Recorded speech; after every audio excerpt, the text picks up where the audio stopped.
Hello? We are ready to proceed with the antecedents of A1 and 2. Now the conflicts. But we had made the prayer of adjournment for A3 before we proceed with the antecedents. It has not been done. Mr. Chairman, I'm taking CC for case number 3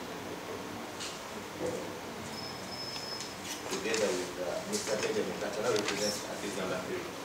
We've had the prayer from the state. Our only request was that at the time of taking plea, the state had told court that the investigations were done.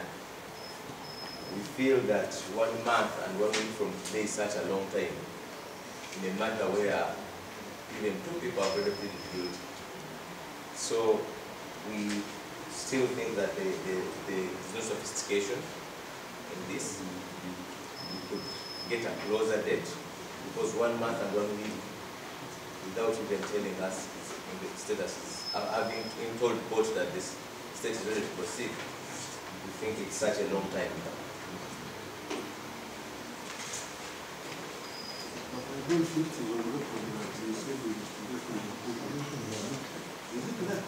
My Lord, I don't know where counsel is getting his information.